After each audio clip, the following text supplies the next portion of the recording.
今集英小隊將會分成兩組，體驗地道嘅香港，能歌嘅牙豬同羨慕嘅 Tiger 去認識香港另類嘅舞，而 Stanley 同 Ian 就用強勁嘅臂彎炮製地道嘅大排檔小炒。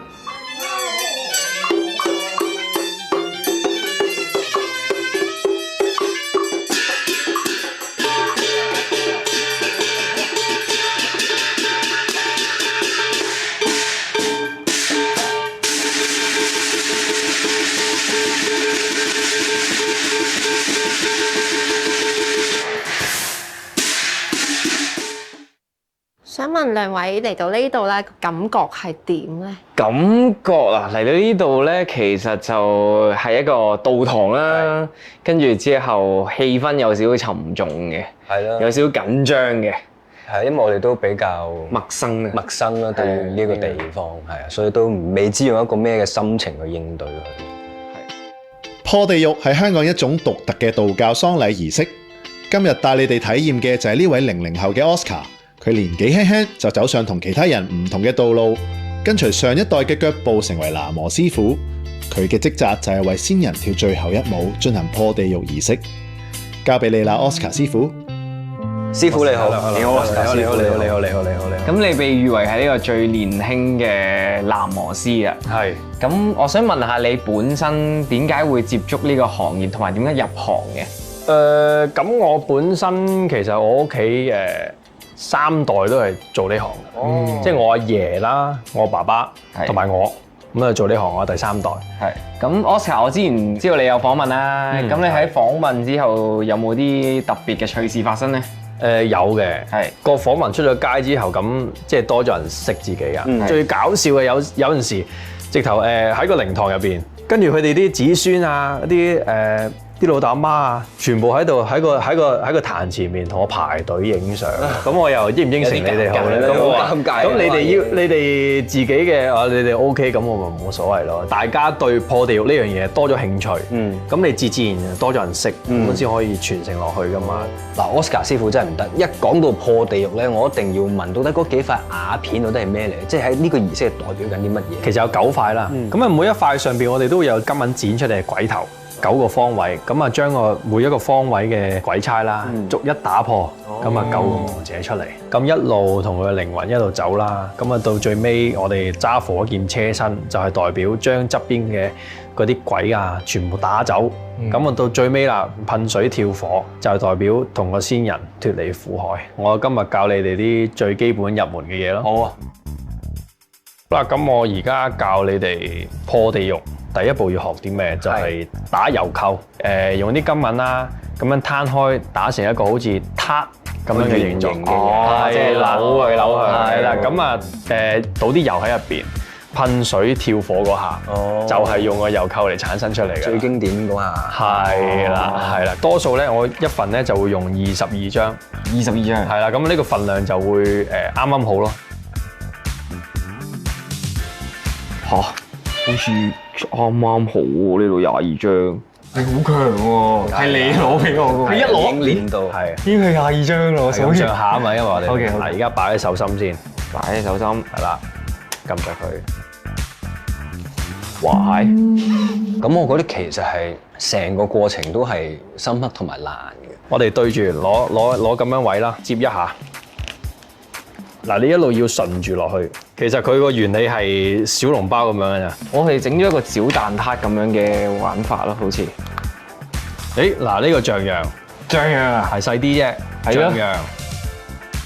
老師，你呢個會唔會太靚太工整，好似機整咗？你睇下我，完全係凹凸不平啊！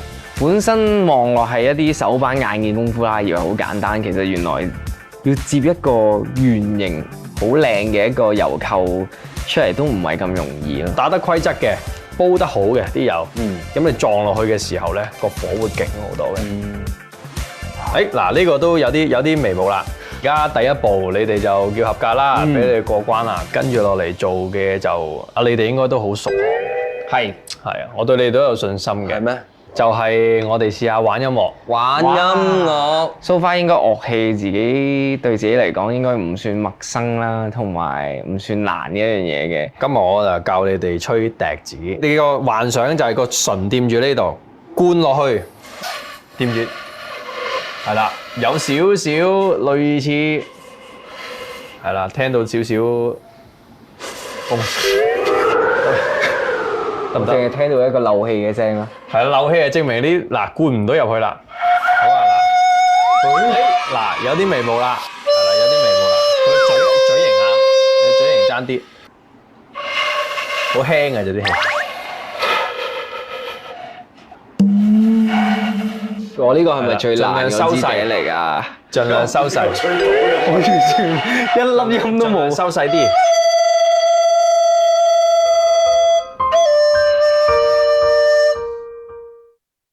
我自己發聲喎。呢個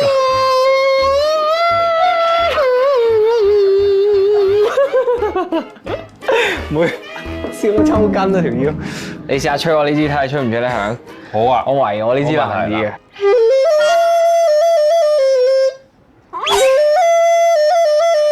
哈姆太郎嗱 Tiger 咧就可以講合格，係因為咧第一次吹咧響咧其實已經好好噶啦。OK 咁啊嗱，你啊我要加緊練習係努力啲啦，努力啲。嗱，我哋下一樣嘢學咧就係嗱，又係你哋熟嘅嘢啦。即係咩？今次我哋都話我哋熟㗎，完全下一步真係熟噶。 OK，係啦。頭先試過，我覺得男音係最難嘅，可能小弟本身對於呢個唱歌啊音律上邊嘅造詣啊唔係好深厚。好啦，嗱呢度就係我哋由十電嘅男音啦。十電，即係你哋有冇睇過一套韓國電影《與神同行》？有。咁啊，嗰套電影入邊有講每個人犯錯，十電都係判你唔同嘅錯。咁就係帶個先人就行。係啦，一路喺度同佢行，就係講述佢生前啊犯過咩錯啊，幫佢去化解呢個冤孽啊。咁樣 OK 係啊。大忙雲里離地啊苦，出啊明啊關啊明關啊飄啊渺，路難行。哇！佢一句有10個字有30個音嘅。係咯。離地啊苦。離地苦，出啊明啊關，明啊飄啊渺，路難行。簡直係好啊難過 R&B 嘅轉音啊！你下次可以試下將呢啲元素擺落新歌度。真係難啲轉到音咧，離地苦啊，出啊明關，明關飄渺啊，路難行。好難，好難啊！真係真係好難。作為一個喃嘸師傅，佢哋要識嘅嘢、要記嘅、要練嘅嘢係咁多。即係平時我哋上台唱歌都可能有歌詞記，佢哋可能真係咁大篇嘢，佢哋係一定要記到。我哋又做一樣，你哋好有天分，有天分天分，個個都話我哋有天分一定有天分。Oscar 師傅啊，我想問你而家手上面揸嘅呢兩樣嘢係咩嚟㗎？呢支咧，我哋就係叫做靈幡，代表先人嘅靈魂。平時我哋呢度張紙咧會寫先人嘅名啊咁樣噶。呢個咧就係代表先人嘅牌位，代表先人嘅肉身，即係一路帶住佢點樣離開地獄。好簡單嘅啫，一挑就會挑起㗎啦，係啊，到你哋咯喎。好複雜喎！我估你哋玩下先啦。我試下個手部嘅動作先。向上畫個圈，畫個大圈，係啦，跟住又畫個細圈，係啦，呢邊又揈過去啦，呢邊又畫個圈咁樣咯。阿 Tiger 我就覺得佢玩過翻幾生動嘅，即係啲擺嘅功架上，可能佢自己本身有學功夫啦，咁啊唔錯嘅，我覺得佢。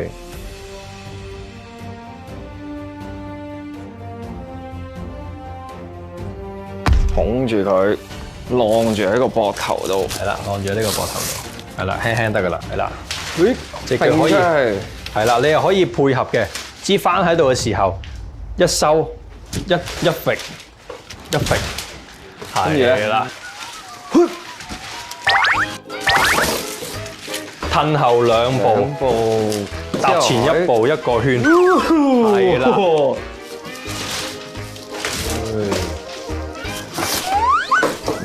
跟住擺個架，嘿，唔錯。我覺得我有一個架，有咩架？雕架。好嘅，多謝。點啊？我成日覺得做呢一個行業唔係我揀個行業，係個行業揀我。你係每一晚都救唔同嘅先人，去拯救佢哋，咁你變咗係自然會有個使命感，你亦都會去代入咗自己個角色。你就會更加去專注去做好呢件事。學咗少少都有啲眉毛啊，再改善下就可以，一齊同我一齊做啊！好啊，我哋會努力練習啊！你帶我入行，我帶你入行啊！因為你入我哋行可能好簡單啊！以你嘅天資，你嘅音樂嘅造詣，多謝。阿 J 同 Tiger 體驗完翻嚟覆去嘅破地獄，轉頭翻嚟，Ian 同 Stanley 就會入去廚房，將個鑊鏟翻嚟覆去，炮製充滿地道風味嘅大排檔小炒。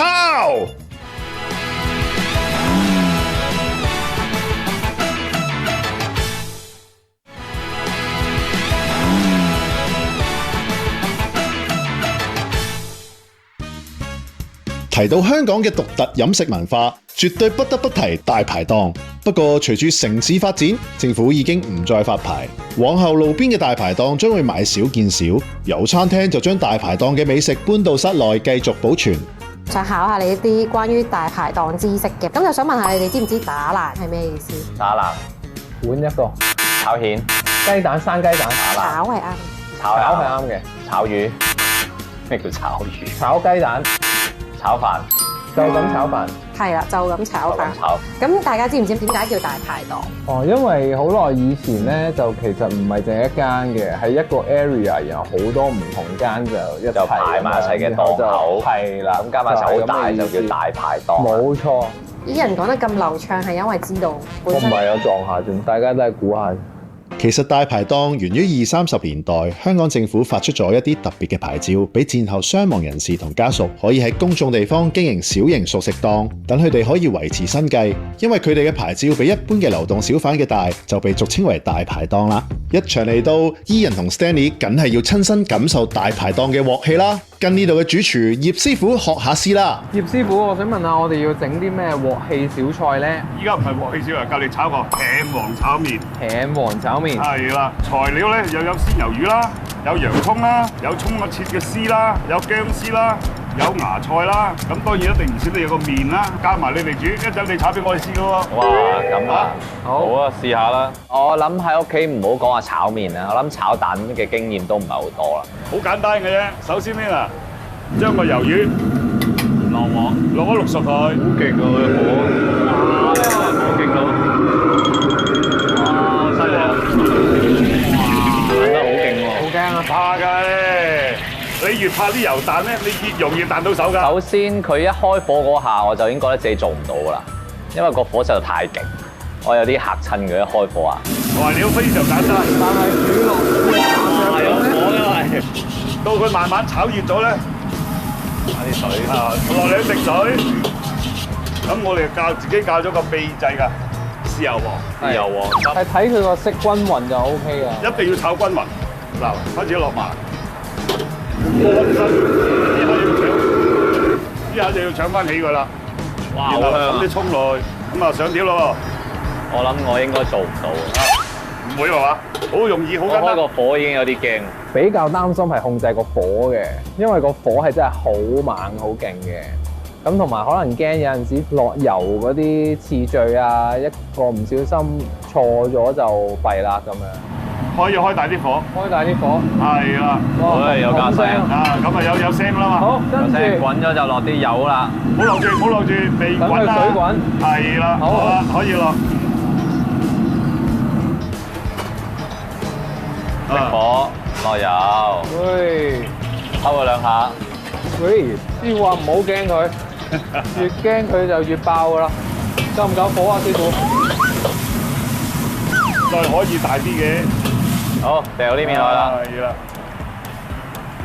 跟住又開翻火，係啦，揸住鑊鏟慢慢撩。唔好咁大火喎，又可以大多少少嘅應該係嘛？係啊，未有火，佢都未開火，未開火開少係得。跟住就加啲色啦，炒都未面炒，都未熟，炒一陣先，炒都未炒係嘛？勁啲嚟。要加兩下水喎。咁未炒到點加水咧？冇用未炒咧啊！唔使加水啦，喂，呢個學員唔好咁緊張啊，唔好咁心急。係啦，好啦，係撩佢係啦，撩啊，撩一搏未撩開佢咧，師傅係咪差唔多啦？差唔多㗎啦。好啦，色啦，咁我就加色噶咯，嗱喺度熄咗火先，熄咗火先，係啦，唔夠，好似可以多啲啲喎。望下師傅嗰碟先，開大佢。最大啦，乾身喺個時候，係咪差唔多啦，師傅？係啦，好啦，差唔多啦。哇！夠唔夠力？嗱，唔夠力我教你。個鑊係超級重嘅，師傅啱啱話4斤，我覺得一定唔止4斤。咦，得喎，係好嘢好嘢啊！呢啲咪香噴噴啦，熱辣辣啦，係嘛？係正。啊，我係絕對唔識煮嘢食。師傅，你 say hi。 Hello，咁一開始就係落水先啦，一落水，跟住就落火，起火，會抌啲薑落去啦，係，菜抌埋落去，係啦，開火。